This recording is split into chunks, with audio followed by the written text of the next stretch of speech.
Haleluya, puji nama Tuhan. Selamat pagi Bapak dan Ibu yang berada di rumah semua. Kita akan sama-sama menikmati sarapan pagi pada pagi hari ini. Puji Tuhan, di sini saya mau bercerita, saya mau menceritakan bagaimana pengalaman hidup saya, bagaimana Tuhan menolong dengan caranya yang luar biasa, caranya yang ajaib di dalam setiap kehidupan saya. Peristiwa ini terjadi kurang lebih 8 tahun yang lalu, Bapak dan Ibu. Mengapa saya ceritakan? Karena pengalaman ini begitu luar biasa buat kehidupan saya, bahkan menjadi berkat. Di mana pada waktu di dalam pekerjaan kami belum memiliki tempat usaha yang tetap, saudara. Jadi saya masih harus berpindah-pindah pada waktu itu. Kira-kira kurang lebih ada 1, 2, 3, 4. Dan yang terakhir, yang kelima saat ini kami tempati. Puji Tuhan, itu semua adalah karya Tuhan yang begitu luar biasa. Bagaimana saya mau menceritakan kami bisa dipercayai untuk memiliki toko tersebut, saudara. Awal cerita begini, saudara. Toko itu tersebut ukurannya lumayan besar, saudara. Ukuran 14-16 dan tempatnya sudah langsung tersedia dengan gedungnya. Jadi kami tinggal memakai dan kami mencoba untuk menawar harganya. Tetapi pada awalnya si pemilik toko itu tidak menanggapi, mungkin tidak mengubris karena tawaran kami begitu rendah mungkin, saudara. Lalu saya sempat berkonsultasi dengan Bapak dan Ibu Gembala. Kemudian saya ceritakan kejadiannya demikian. Singkat kata, Ibu Gembala katakan, terus maju, jangan takut, jangan ragu. Maju dengan iman. Tetapi di dalam iman saya pasti ada sedikit keraguan, saudara. Apakah saya mampu untuk membeli toko tersebut, saudara? Akhirnya lambat laun saya tidak menghubungi pembelinya lagi, tetapi saya terus, saudara, setiap pagi saya seringkali melewati toko itu untuk mengantar anak saya untuk bersekolah. Saya coba, saudara, dengan iman. Setiap saya melewati toko tersebut, saya sentuh tembok itu dan saya doakan, dalam nama Yesus, dalam nama Yesus, toko ini bisa menjadi milik saya. Boleh kau percayakan buat kami, Tuhan. Setiap kami lewati, kalau ada orang yang lewat, dipikir saya mungkin orang gila, saudara. Jadi saya malu, saudara. Tapi tetap saya katakan, saya tutup mata. Dalam nama Yesus, dalam nama Yesus, dalam nama Yesus. Dan itu berlangsung cukup lama, saudara. Kurang lebih ada 4 bulan. Kemudian ada maklar yang ngomong lagi ke saya, coba tawar lagi. Akhirnya saya coba datang ke penjualnya, saudara. Saya berjalan ke penjualnya itu dengan iman, saudara. Saya berdoa dulu, Tuhan tolong berikan kemurahan-Mu, berikan mujizat-Mu, sehingga ada kelunakan, Tuhan, untuk si penjual, untuk buat kami, Tuhan, ada belas kasihan. Akhirnya pada waktu itu saya punya uang hanya tidak salah 3 juta, saudara. Saya maju dengan iman dan percaya. Saya datang ke penjualnya lalu duduk. Saya langsung ditanyain, mau tawar berapa? Saya tawar-tawaran terus. Nggak kasihan om sama saya, saya katakan. Loh, kalau masalah uang nggak ada kasihan. Waduh, Tuhan, tolong Tuhan.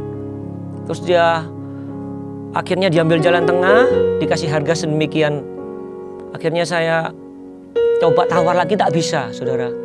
Akhirnya saya daripada kepikiran terus, akhirnya saya tidak jadi, saudara. Saya mundur lagi, tetap berdoa, Tuhan tolong.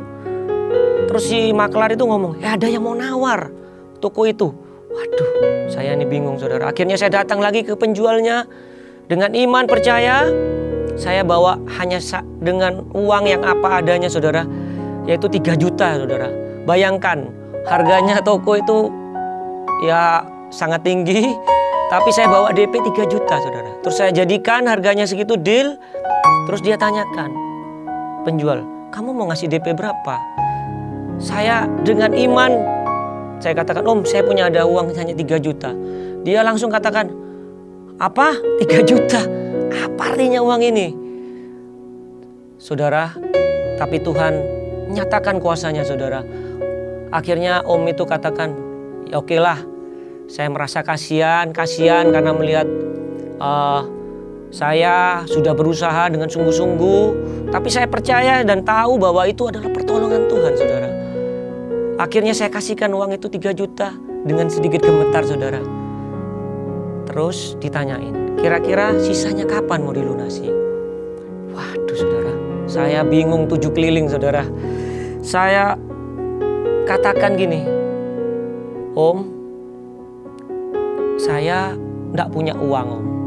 Tapi saya punya iman, saya mau coba pinjam ke bank, saudara.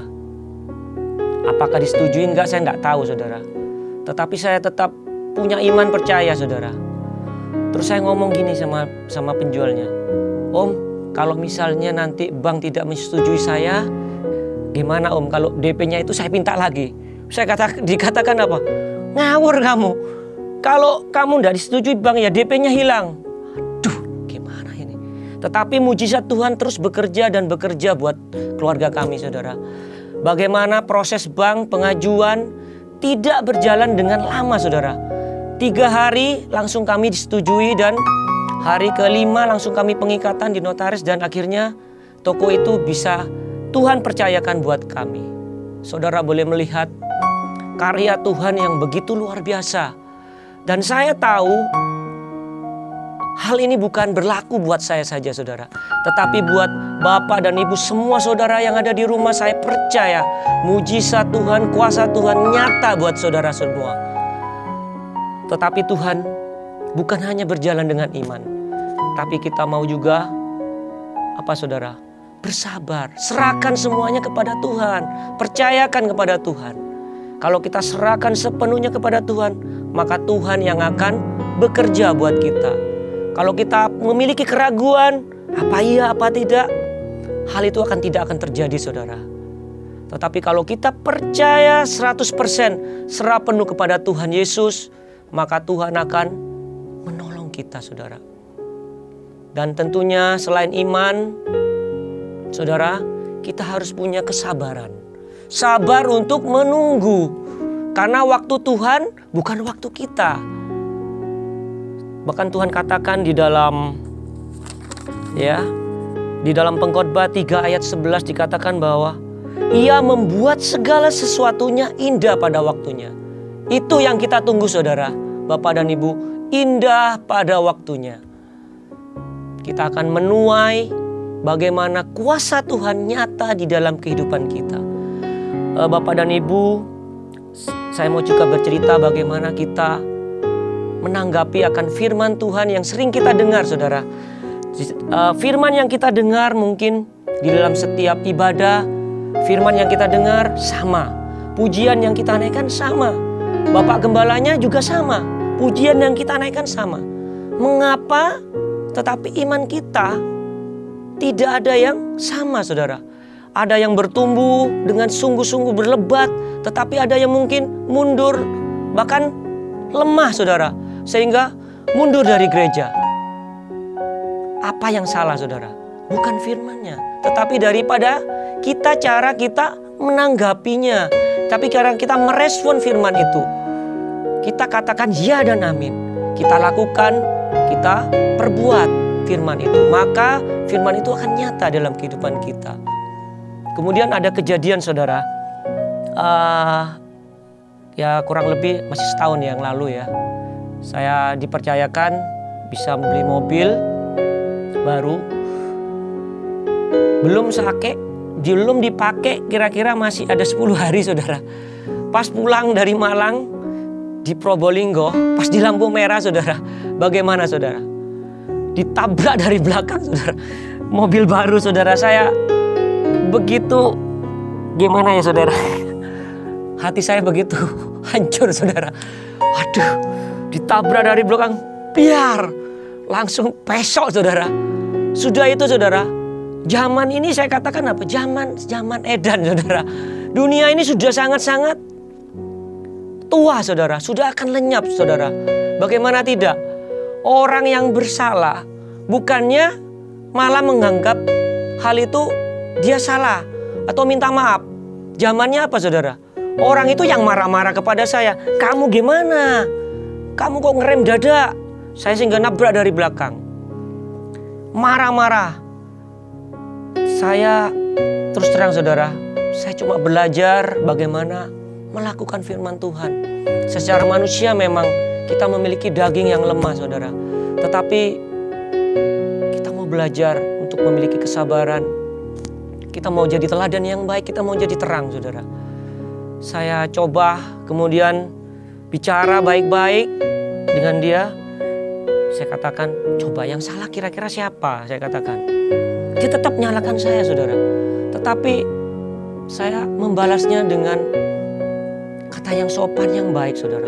Padahal saudara, saya katakan saya juga orang yang tidak sabaran saudara. Mudah marah juga saudara. Tetapi itulah proses Tuhan. Seringkali kita katakan bahwa di dalam proses itu tidak mudah saudara. Kadang sakit, tidak mudah saudara. Tetapi akhirnya orang tersebut bisa mengerti dan semuanya dapat diselesaikan secara kekeluargaan. Puji Tuhan, dan kami pulang meskipun kurang sejahtera, tetapi Tuhan percaya bahwa engkau harus belajar dari itu semua. Bahwa itu adalah milik Tuhan. Semua milik Tuhan. Kepunyaan Tuhan. Yang hanya engkau yang dipercayakan oleh Tuhan. Karena itu engkau harus bersyukur.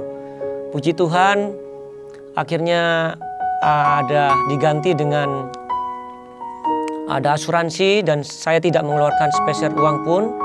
Puji Tuhan, semuanya karya Tuhan luar biasa di dalam kehidupan saya. Dan saya percaya bahwa di dalam kesesakan, di dalam kesulitan yang kita hadapi saat ini dengan pandemi corona, kita harus lebih sabar saudara. Kita dibentuk oleh Tuhan. Tetapi kita tidak boleh jatuh, kita tidak boleh mundur. Tetap teguh dan kuat saudara. Karena kita tahu Tuhan Yesus yang kita sembah akan selalu menopang tangan kita, memegang tangan kita. Bahkan tadi Bapak Gembala katakan, dia akan selalu di pundak kita. Kita mau dekat Allah, di kaki Allah. Sehingga Tuhan tidak akan pernah lupa untuk menolong kita. Kita akan baca saudara di dalam kitab Kolose ayat 1 ayatnya yang ke-23. Kolose, saya lihat saudara-saudara ya. Kolose 1 ayatnya yang ke-23 akan saya bacakan. Sebab itu kamu harus bertekun dalam iman, tetap teguh dan tidak bergoncang, dan jangan mau digeser dari pengharapan Injil yang telah kamu dengar dan yang telah dikabarkan di seluruh alam di bawah langit, dan yang aku ini Paulus telah menjadi pelayannya. Firman ini di dalam Kolose 1 ayat 23 dikatakan, tetap tekun di dalam iman, teguh, supaya kita tidak bergoncang, bergeser dari pengharapan akan Injil. Sesulit apapun, sesukar apapun, kita percaya kita punya Allah dalam Tuhan Yesus yang luar biasa, sanggup menolong kita semua, saudara. Saudara jangan pernah mundur daripada Tuhan atau ragu untuk mengikut Yesus. Saudara, karena Yesus sanggup menolong Bapak dan Ibu saudara semua. Terus belajar di dalam kesesakan dan kuat teguh ikut firman Tuhan.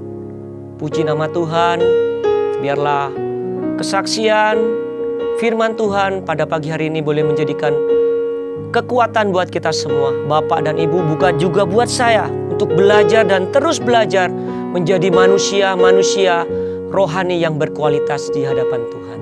Terima kasih, puji nama Tuhan. Di dalam nama Tuhan Yesus, terima kasih. Haleluya, amin.